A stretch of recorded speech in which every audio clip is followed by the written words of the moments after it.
Let's talk to our chief engineer. Well, I assume he's the chief engineer. He's an engineer anyway.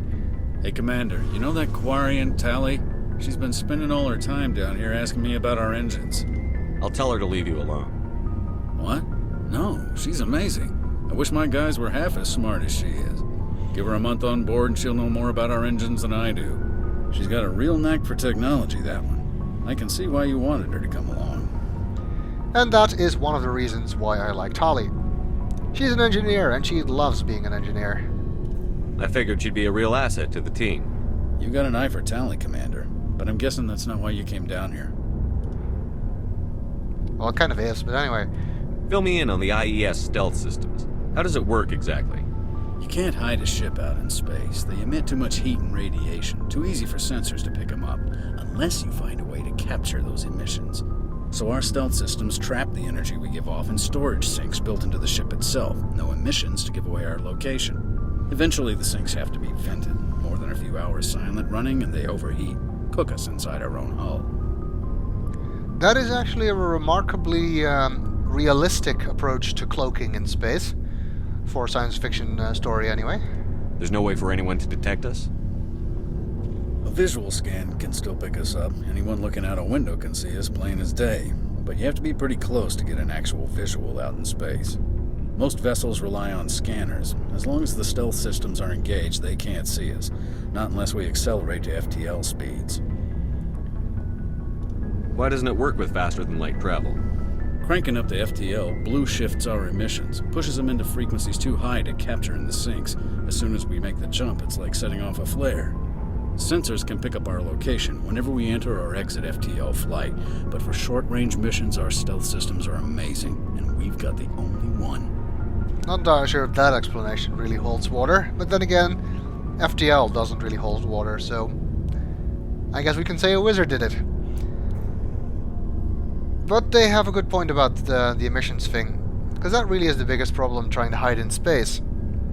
Space is an ambient temperature of 4 Kelvin, which is minus 269 degrees centigrade.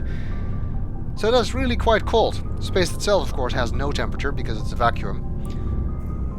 But the ambient temperature of surrounding matter that you can actually measure of emissions is that low. So any ship which, even if it's relatively cold, like maybe 10 degrees centigrade or something, will immediately stand out against the background. So that is what you need to hide. Where else have you served, Adams? If you name a class of Alliance ship, I've probably served on it. Everything from dreadnoughts and carriers right down to frigates like the Normandy. My last assignment was on the Tokyo, only a cruiser, but she was a good ship. Couldn't hold a candle to the Normandy, though. Well, she's named after a great city anyway. I want to know more about the Normandy. She's the best ship I've ever served on, probably the fastest vessel ever designed, and she's the only one using the new Tantalus drive core. What's so special about the Tantalus drive core? Proportionally, it's about twice the size of any other vessel. Not only are we faster, we can run at FTL speeds longer before we have to discharge the core. If you run at FTL speeds, which is used to travel inside a cluster for shorter distances than you do with a mass relay, it builds up a static discharge, which needs to be discharged into a planet or a similar object. If you don't do it, if you wait too long, it will discharge into the hull, killing everyone inside. So you kind of want to make sure you do that on time. Carry on, Adams. Aye, aye, Commander.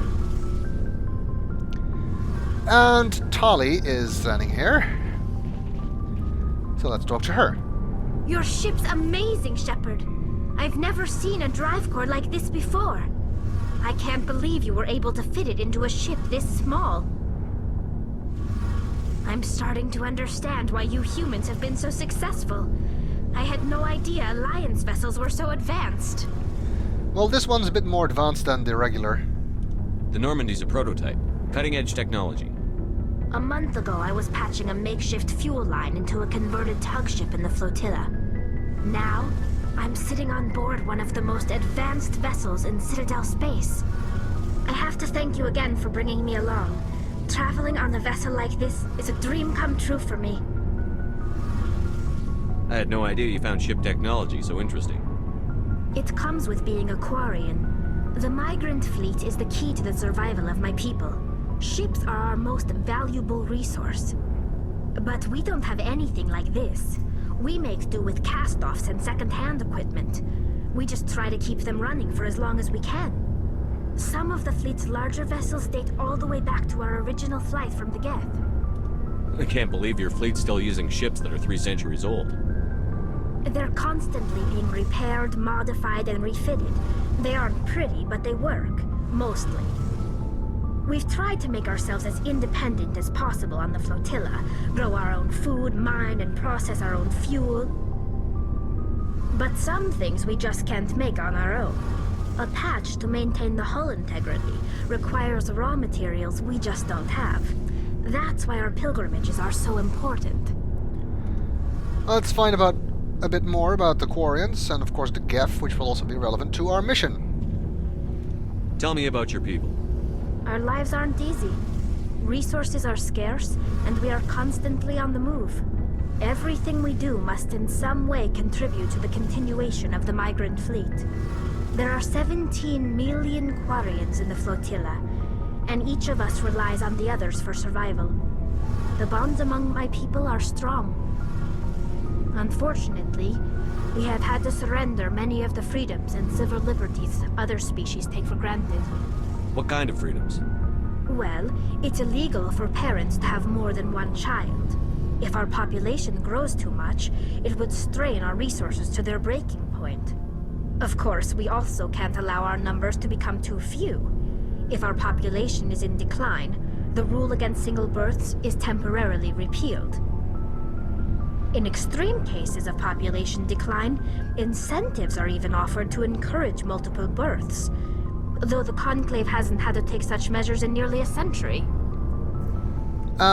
If every couple can have only one child, doesn't that mean that your population halves every generation? I'm going to assume she meant that you can have only one child per person, so a couple can have 2. Otherwise, it doesn't really make any sense. That's your government. The Conclave is our civilian branch of government.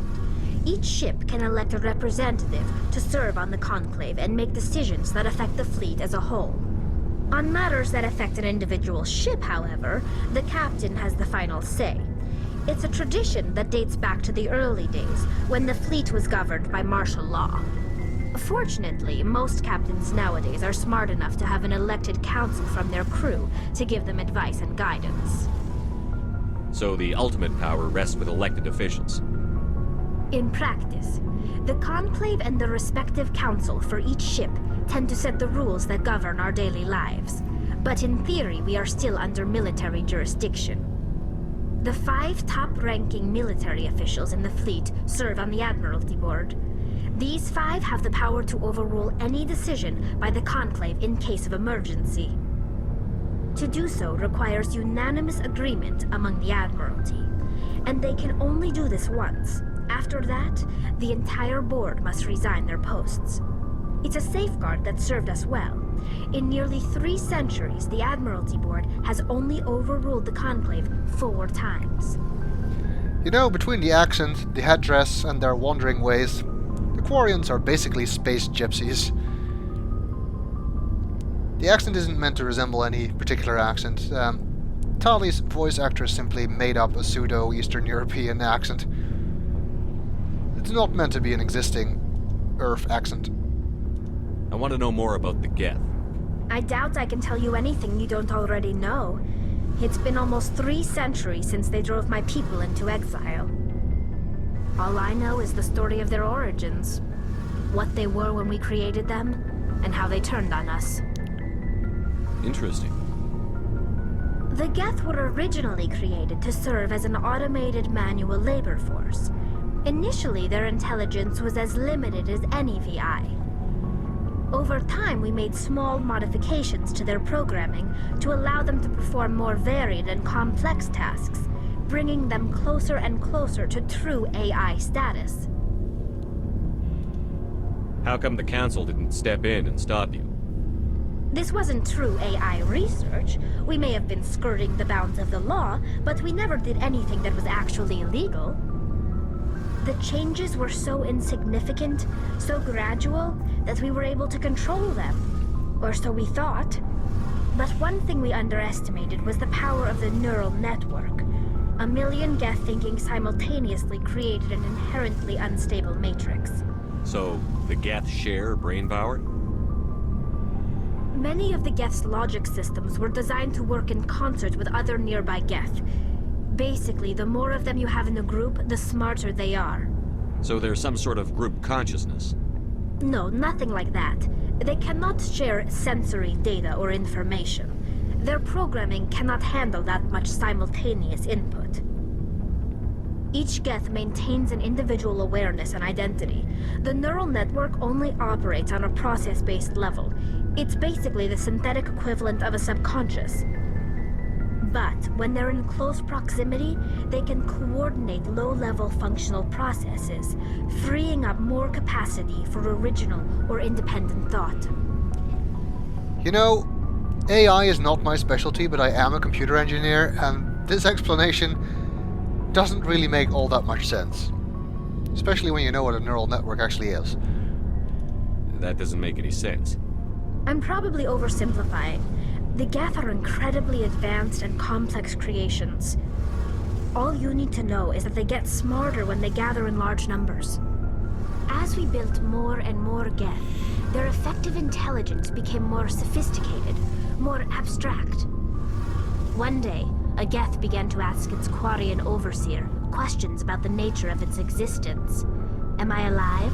Why am I here? What is my purpose? As you can imagine, this caused a near panic among my people. I don't see what's so bad about those questions. The Geth were created to engage in mundane, repetitive, or dangerous manual labor. That's fine for machines, but it won't satisfy a sentient being for long. The Geth were showing signs of rudimentary self-awareness and independent thought. If the Geth were intelligent, then we were essentially using them as slaves. It was inevitable the newly sentient Geth would rebel against their situation. We knew they would rise up against us, so we acted first. A general order went out across all Quarian-controlled systems to permanently deactivate all Geth.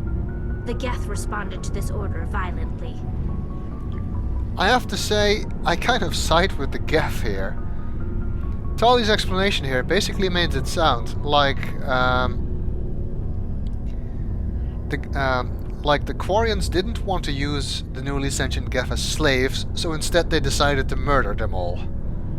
In my opinion, the correct resolution to this issue would not have been to deactivate the Geth, but to set them free. If they were now sentient beings, they should have the right to self-determine. And if you still wanted robotic slaves for menial labor, then just create some new ones that aren't sentient. Maybe the Geth could even help you with that, prevent you from making the same mistake again. Just jumping to the conclusion that a conflict is inevitable is kind of premature, I think. Of course, I wasn't there, I don't know the whole story, but still, the way it's told here kind of makes the Quarian decision seem a bit rash. Especially if you consider that it led to nearly their extermination. But then again, hindsight is 20/20, as they say. Basically, when it comes to this issue, I side with Isaac Asimov, who basically said that any machine with a mind sufficiently advanced enough to grasp the concept of freedom and desire the state should have the right to have it. There's no right to deny it to such a machine, and that would apply to the Geth here, I think. You can't blame them for fighting for their survival. We had no other choice. The Geth were already on the verge of revolution. By acting quickly, we had a chance to end the war before it began. The hope was that most of the Geth would still be little more than machines, incapable of organized resistance. But they had progressed much further than anyone anticipated. The war was long and bloody. Millions upon millions of Quarians died at their hands. In the end, we were forced to flee our own homeworld. We feared the Geth would pursue us, but they never came beyond the Veil. Now we drift through space, exile searching for a way to reclaim what was once ours. It's hard to feel sorry for you. Your ancestors tried to wipe out another species. We made a mistake when we created the Geth in the first place, but we did not make a mistake when we went to war against them. If we had not acted, they would have wiped us out. They're a synthetic life form. They have no use for organics. None. Why do you think they cut themselves off from the rest of the galaxy? Why do you think they've killed every organic being who's ever tried to contact them? Sorry, but I do disagree with this. Like I said, you're neglecting the option of simply setting them free rather than going to war with them. They didn't kill Saren. What does that tell you? The Geth are not innocent victims in all this. They're the enemy. They want to destroy us. Not just the Quarians. All organic life. That's why they've joined up with Saren. And that's why we have to stop him. That is true of the Geth that are working with Saren now. But can we truly compare that with the actions the Geth took 300 years ago? I don't think the situation is quite as simple as she's making it out to be. But then again, she has grown up amongst the Quarians, probably being taught in school about this. And as they say, history is written by the victors, so I'm sure their history reflects the correctness of the decision to make war with the Geth. Even if I think it was not really the only option they had. I want to know more about the pilgrimage. When my people reach maturity, we leave our birth ships and seek acceptance with a new crew. It's necessary to maintain genetic diversity among the fleet. But no ship wants to accept someone who will be a burden on them. So, to prove our worth, we embark on a pilgrimage. We set out alone, leaving the flotilla and our families behind us. We only return once we have found something of value we can bring back to the fleet. This is presented as a gift to the captain of the respective ship we wish to join. If the gift is accepted, we are welcomed into the crew. Can a captain choose to reject the gift? That doesn't happen often. Most captains are eager to increase the size of their crew. It increases their own standing in our society. Even when a gift is not particularly valuable, the captain usually accepts it out of a sense of tradition. However, there is a stigma to presenting a substandard gift. It's not the best way to make a good impression on a new community. Most pilgrims don't return until they find something worthwhile. I can't believe they just send you off alone. It's not like they just cast us out. Before we leave, we are given lessons in how to survive outside the flotilla, and given gifts to help us on our journey. We also receive implants to fight off sickness and disease. Generations of living in an isolated and highly controlled environment have left our immune systems weaker than most. By the time we leave the fleet, we are well equipped for the pilgrimage. This is a rite of passage for all Quarians. If it were dangerous, our numbers would suffer. Virtually every pilgrimage ends with a triumphant return and the ritual presentation of the gift to one of the fleet's captains. What you just said about the immune system, that's the reason why they have to wear that suit. Because they are very susceptible to disease and infection. So they have to be shielded from their environment. It's not because they cannot breathe the air or anything.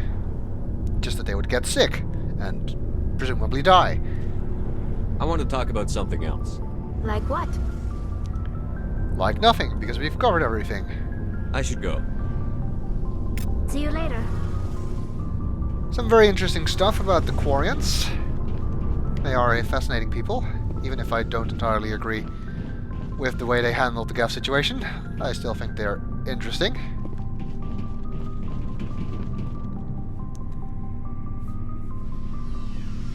And we will learn more about them over the course of the two games.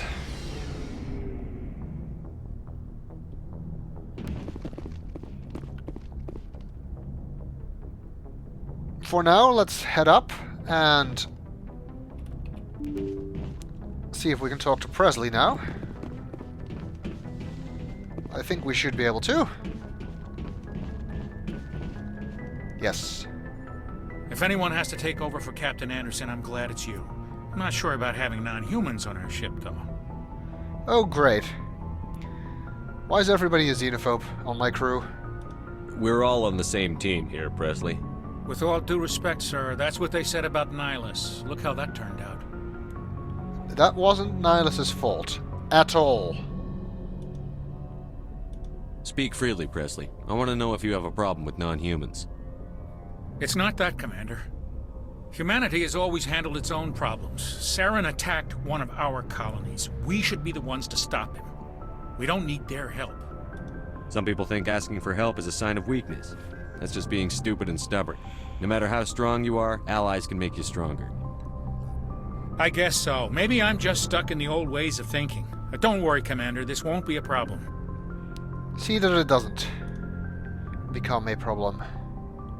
How did you end up assigned to the Normandy? I signed up with the Alliance as a navigator right out of school, following in my grandfather's footsteps, I guess. My first posting was on the Agincourt. We were one of the first reinforcements to arrive at Elysium after the Blitz hit. Those raiders were no match for an Alliance frigate. Of course, the only reason the colony was still standing was because of you, Commander. I can't believe you held out as long as you did. How'd you end up on the Normandy? I got my officer's commission after Elysium. Must have made an impression on the right people. Captain asked for me when he was picking his crew. Alright, good to know. Carry on, Presley. Yes, sir. And now, it is time to leave the Citadel behind and go out into the great wide universe for some missions.